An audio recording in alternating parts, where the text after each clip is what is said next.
Hello everyone, my name is Chelsea and welcome back to my channel. For today's video, we're talking about the top queer books on my TBR.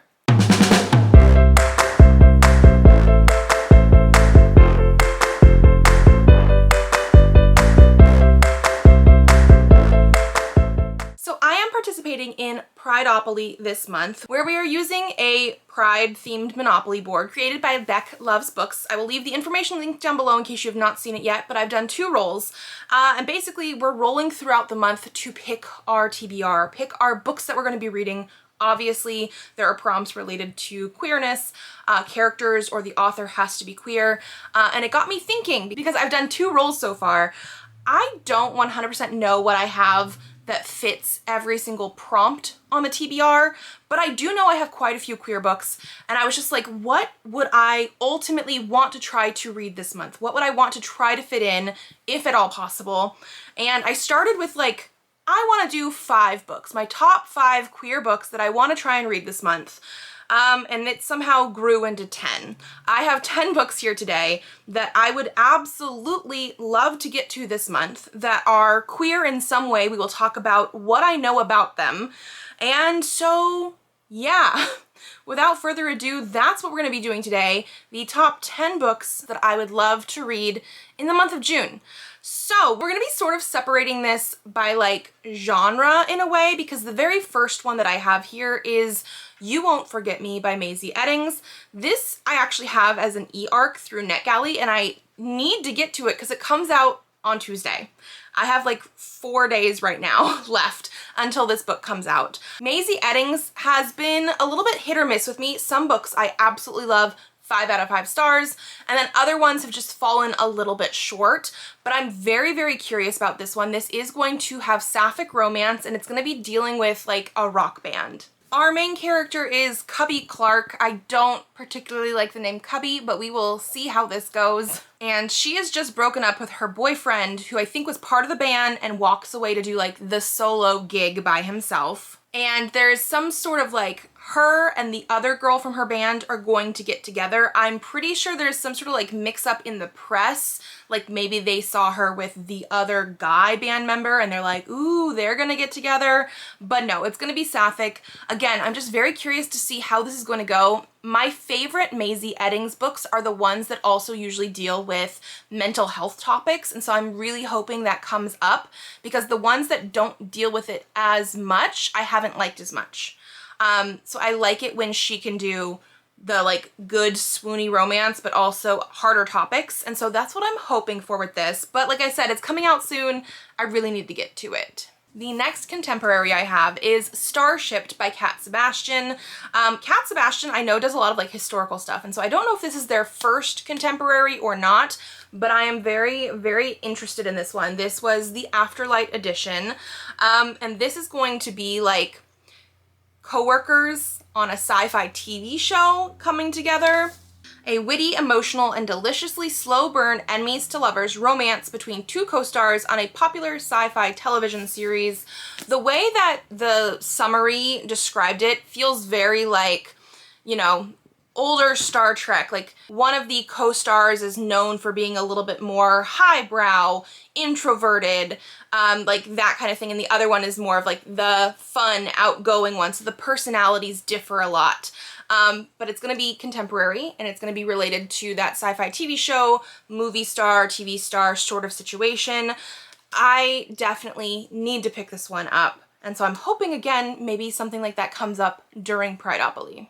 Okay, the next ones that we have going, I'm gonna go closer into like a more fantasy-ish base. And so the next one that I have is Nemesis Mine by Amy Archer. This is another arc that I have an e-version for, but also I'm pretty sure this is coming in a book box soon. Like I'm very, very excited for this one. This is gonna be a male-male fantasy romance. It says it's going to blend the unforgettable romance of red, white, and royal blue with the cozy fantasy vibes of legends and lattes.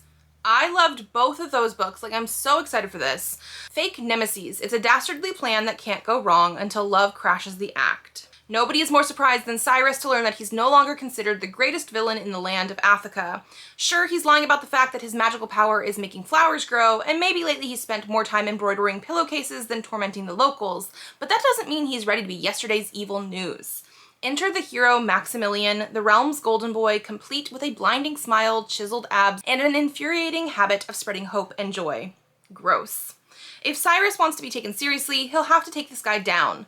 But Maximilian isn't quite as perfect as he seems. When he proposes a scheme to fake an epic rivalry and increase their fame, Cyrus can't resist. So they're gonna be an evil villain who doesn't really seem all that evil, and the golden boy who doesn't really, I guess, want to take him out. They're gonna fake this rivalry, and then obviously gonna have romance. Like, I'm just like, the concept of this sounds amazing. Something that sounds similar to me but not 100% exact is apparently Sir Cameron Needs to Die by Greer Stothers, because this is another fantasy with this sort of like evil villain type of situation. But from my understanding, Sir Cameron is part of this prophecy. The prophecy that's going to, I guess, take down evil. But in order for that prophecy to be fulfilled, he has to die. He does not want to die, so he decides to join the evil guy's team, because if he's on his team, at least he's not going to try and kill him. And then again, romance and things evolve from there. Like, the idea of this sounds amazing. Like, it says, yeah, Cameron is quite invested in not dying, but he finds he's also invested in Marullo, who is going to be the evil wizard guy. Yes. The next book that I have here is a relatively new one, came out recently. It's The Bone Door by Frances White. This, from what I understand, is going to be a queer normative world, just sort of like The Voyage of the Damned that I have up here, which was like my favorite book 2 years ago, like my absolute favorite book. This is not in the same series, same author obviously, but a completely different world. We're gonna be following a character named Hop, I think that's why there's a rabbit on here, who, from my understanding, has lost some of his memories. And him and a band of these other characters are trying to find the Bone Door because of where they are. Again, I don't know 100% about this, but it should be a queer normative world with lots of different characters. Very weird and interesting and labyrinth-y is what I'm getting the vibes of. And so I definitely want to read this, especially because I loved that one so, so much. The next one I have here, I don't know if I would necessarily consider it fantasy 100%, but it doesn't really fit with the other sort of sci-fi things that we're going to talk about later. But I have The Undetectables by Courtney Smith. I mean, the tagline says, be gay, solve crimes, take naps. So this is going to have queer characters in here. From my understanding, there is a character named Diana who is hitting up all her ex-girlfriends. So we at least have some sort of sapphic nature in here. I don't know about everybody else in here, but there is also going to be disability rep because one of our characters is struggling with fibromyalgia as well. And this is going to be a little bit more mystery type of situation. Paranormal, because one is also like a weird ghost cat sort of thing. I don't know.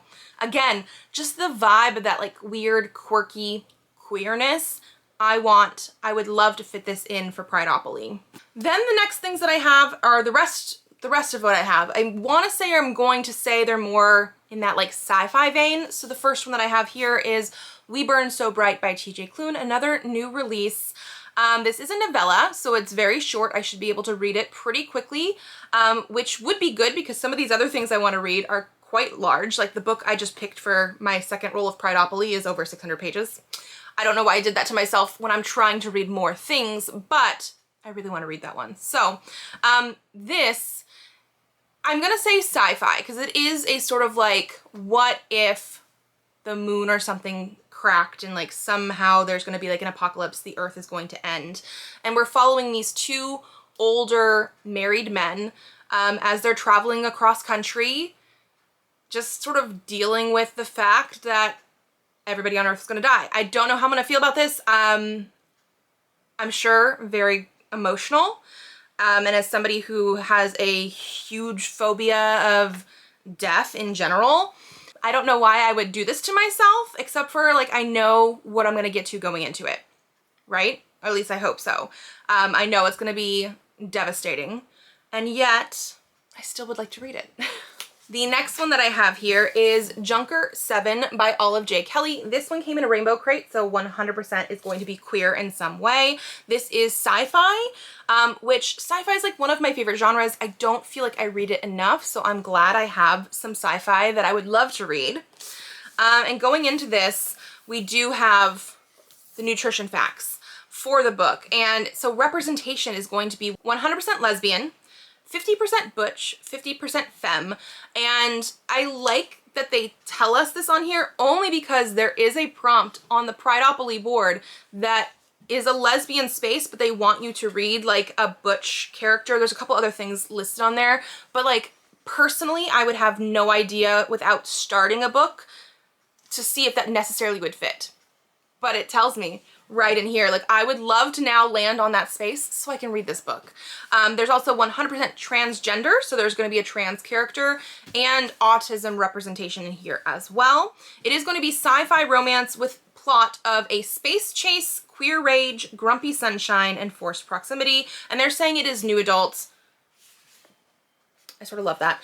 So yeah, this is one of those things where I think there's gonna be a bounty hunter, a junker, and she's offered an irresistible amount of money, and they find themselves embroiled much deeper than they expect because they need to smuggle transgender activist Juno Marcus across the galaxy. Very, very intriguing. Keeping with our sci-fi, because like I said, everything else that I have here is sci-fi, I have The Stars Too Fondly by Emily Hamilton. This is a sci-fi book that I have been very, very curious about, and I recently found it at my Dollar Tree for $1.25. Like, how in the world? I don't know. This is going to be sapphic as well, which again, I just love the fact that we have queer sci-fi stuff. I feel like, personally, I would love to see more queer characters in sci-fi and fantasy, because you can't tell me that in all these different worlds, we're still heteronormative and having homophobia and things like that. Like, no. So The Stars Too Fondly, this is going to be sapphic. So here's the thing, Cleo and her friends really truly didn't mean to steal this spaceship. They just wanted to know why 20 years ago the entire Providence 1 crew vanished without a trace. But then the stupid dark matter engine started all on its own, and now these four 20-somethings are en route to Proxima Centauri B, unable to turn around and being harangued by a snarky hologram that has the face and attitude of the ship's missing captain, Billy. So I'm pretty sure Cleo and Billy are the like main sort of sapphic relationship. And again, it's like the ship interface. I don't know exactly how this is going to work, but I love the idea. And then I have one book left, which is of Monsters and Mainframes by Barbara Truelove. This is published by Easy Cat Press, which has only done a couple books so far because it is very like indie, but I'm pretty sure everything that you're gonna get from this publisher is going to have queerness in it in some way. And I'm very intrigued by this because again, it is gonna be sci-fi, but with like the universal monster type of characters like Dracula and Frankenstein and the Wolfman, I'm pretty sure. Demeter just wants to do her job, shuttling humans between Earth and Alpha Centauri. Lots of Centauri here. Unfortunately, her passengers keep dying, and not from equipment failure, as her AI medical system steward would have her believe. These are paranormal murders, and they began when one nasty ancient vampire decided to board Demeter and kill all her humans. To keep from getting decommissioned, Demeter must join forces with her own team of monsters, a werewolf, an engineer built from the dead, a pharaoh with otherworldly powers, a vampire with a grudge, a fleet of cheerful spider drones. Together, this motley crew will face down the ultimate evil, Dracula. And it says this is the queer love child of pulp horror and classic sci-fi. Again, I love the idea of this so much. So yes, these, minus the two that obviously I have as ARCs, are some of my top queer books on my TBR that I would absolutely love to read this month. Keep in mind, I do read queer all year, so if I don't get to them now, I will definitely get to them later. But these are the things that I would love to be able to say I used during this month, during Prideopoly. If you're also participating in Prideopoly, or if you've seen the board a little bit, if you know of any of these that fit prompts, let me know. Similar to like Junker 7, it literally tells me there is a butch character. I know it will fit one of the prompts on the board. Otherwise, as we go through those roles, I will be just trying my darndest to fit these in. And so that is going to be it for me today. If you guys like this video, give it a thumbs up to let me know. If you have any queer recs for me, please leave them down below because I'm always looking for more books, especially queer ones. And subscribe if you would like to see more videos. I do have videos coming out Tuesdays, Thursdays, and Saturdays, so I will see you then. Bye!